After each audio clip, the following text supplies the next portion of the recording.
आज की जो कहानी है, आज का जो प्रसंग है, बड़ा ज्ञानवर्धक है, बड़ा मोटिवेशनल है। इसलिए वीडियो को पूरा देखें ताकि आपको संपूर्ण जानकारी हासिल हो। आज जो कहानी मैं आपको सुनाने जा रहा हूँ, ये कहानी एक सारस और उनकी पत्नी की कहानी है। ये कहानी बड़ी प्रेरणादायक है। इस कहानी को सुनने के बाद आपके घर में कभी भी किसी भी प्रकार का कोई कलेश नहीं होगा, कोई लड़ाई झगड़ा नहीं होगा। आपके घर में सदैव सुख शांति बनी रहेगी। इस कहानी को आप खुद सुने, अपने परिवार वालों को सुनाएं, अपने बच्चों को तो जरूर सुनाएं। इस कहानी को सुनने के बाद आपके बच्चे वो अच्छे संस्कार वाले होंगे। आपके बच्चे कभी भी कोई गलत ऐसा कार्य नहीं करेंगे जिनकी वजह से अपने माता पिता का सर नीचे को झुक जाए। इसलिए अपने बच्चों को इस कहानी को जरूर सुनाएं। कहानी शुरू करने से पहले जो लोग नहीं जुड़े हैं वह हमारे चैनल को सब्सक्राइब करें और साथ में घंटी दबाना न भूलें। तो चलिए शुरू करते हैं आज की प्यारी सी कहानी। एक पानी के तालाब के किनारे एक सारस का जोड़ा रहता था। उनका जीवन बड़ा सुखमय था।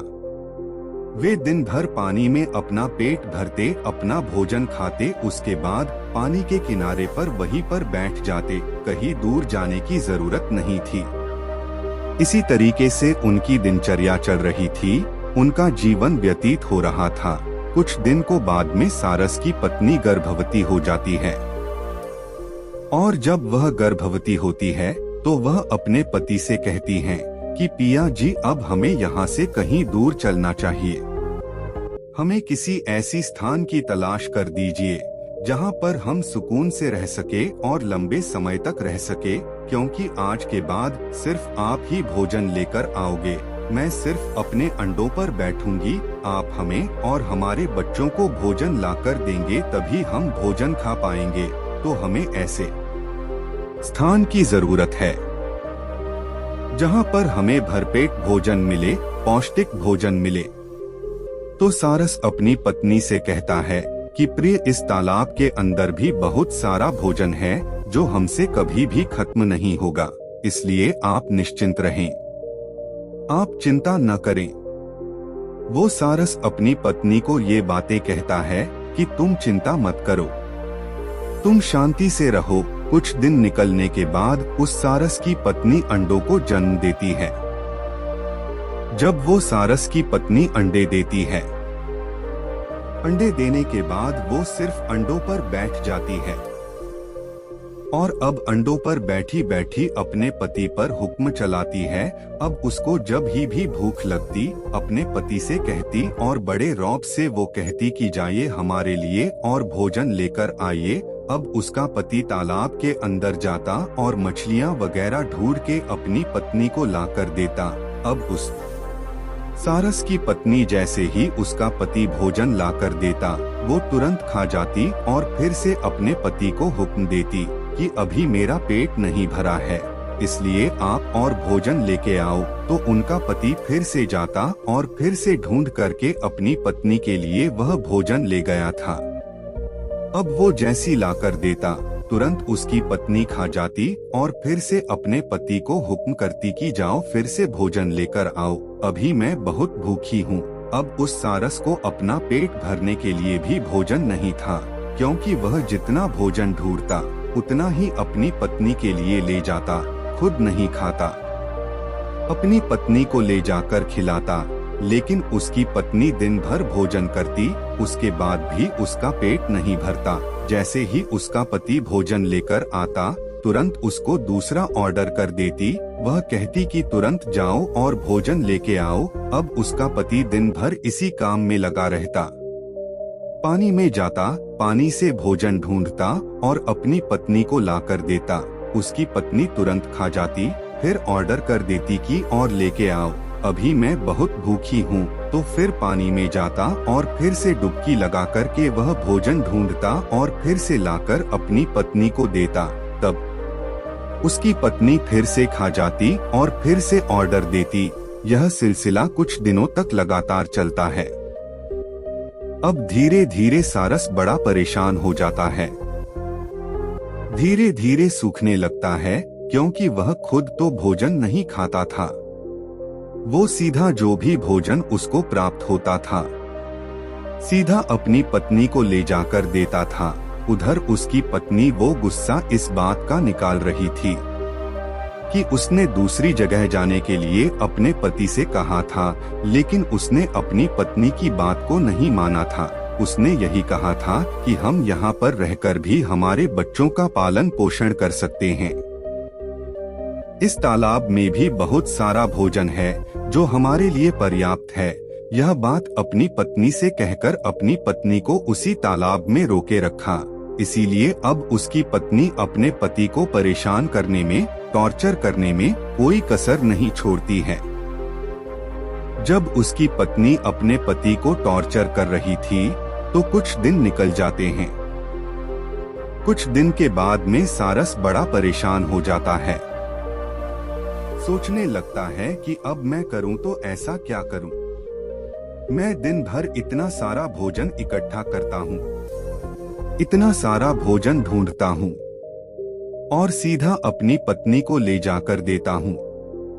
वो सारे भोजन को खा जाती है। उसके बाद भी उसका पेट नहीं भरता।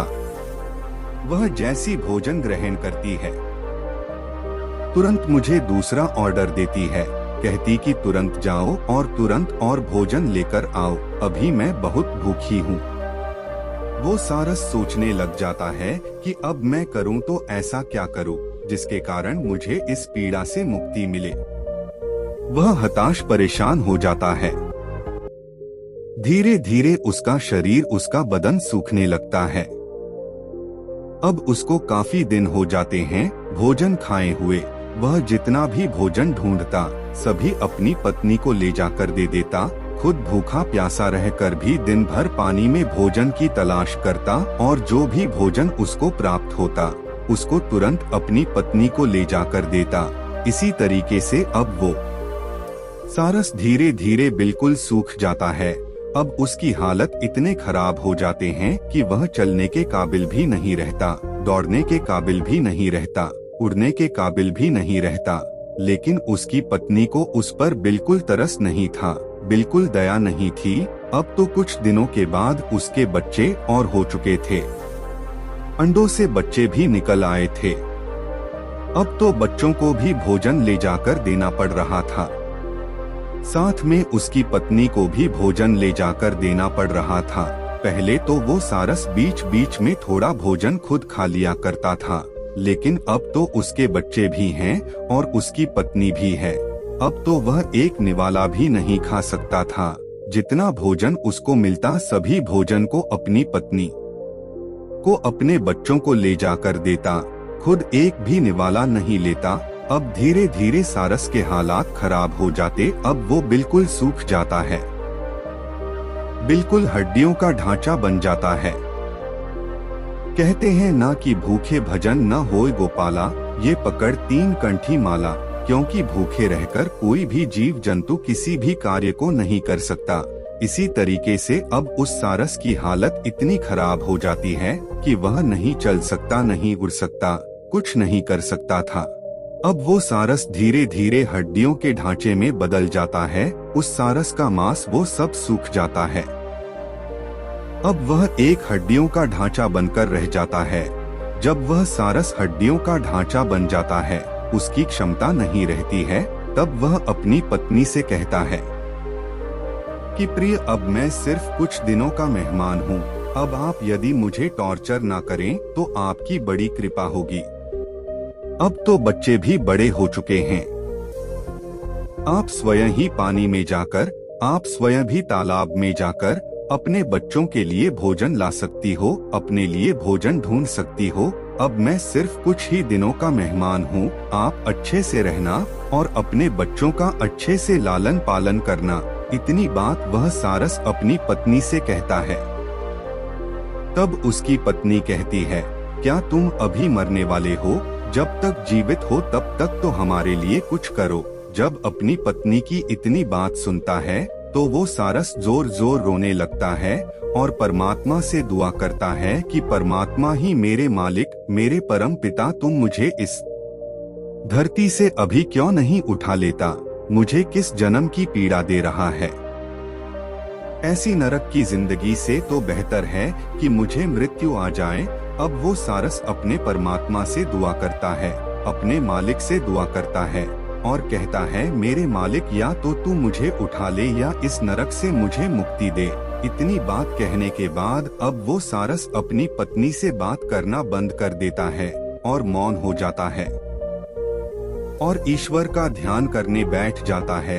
ईश्वर का ध्यान करते हुए कुछ समय उसको निकल जाता है। अब वो एक ही प्रण बना लेता है, न ही वो कुछ भोजन ग्रहण करता है, न ही पानी पीता है। अब वो सिर्फ भगवान का ध्यान करने के लिए बैठ जाता है।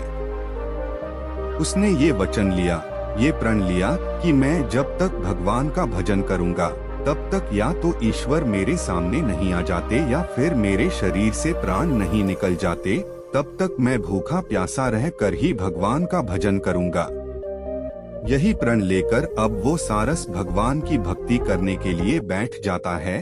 उधर उस सारस की पत्नी अपने बच्चों को लेकर और अपने पति को ऐसी दुख पीड़ा की हालत में, ऐसी नाजुक हालत में छोड़कर उस तालाब से चली जाती है और अपने पति को ऐसे संकट में जूझता हुआ छोड़कर निकल जाती है। अब सारस भगवान की भक्ति करता है।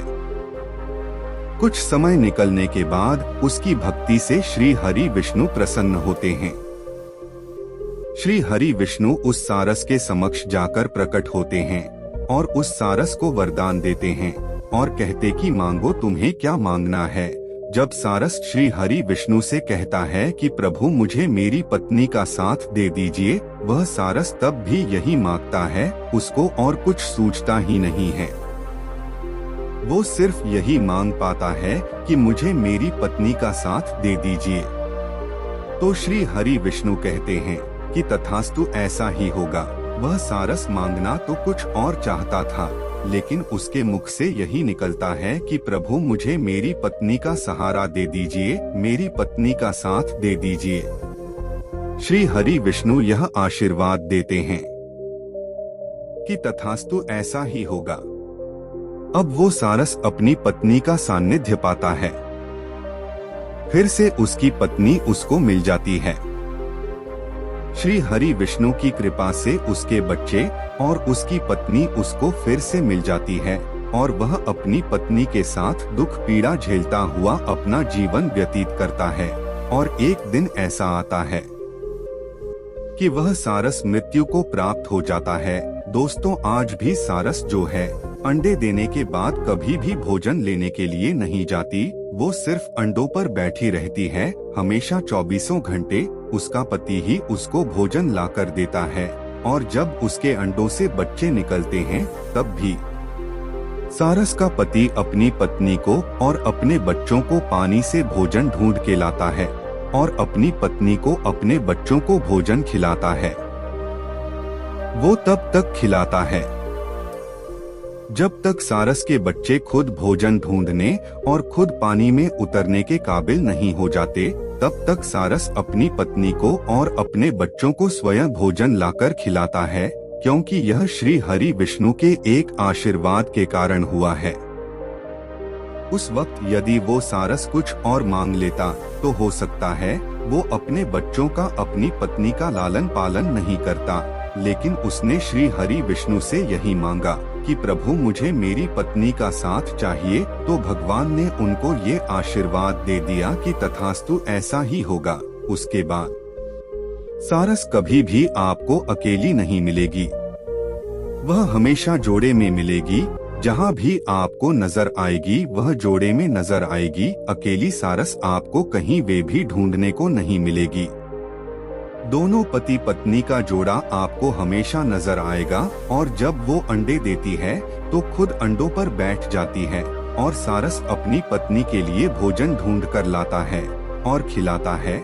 इसी तरीके से उनका जीवन व्यतीत होता है। दोस्तों, ये कहानी अब समाप्त होती है।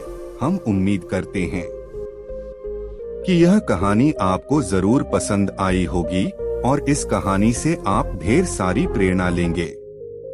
कहानी सुनने के लिए आपका बहुत बहुत धन्यवाद।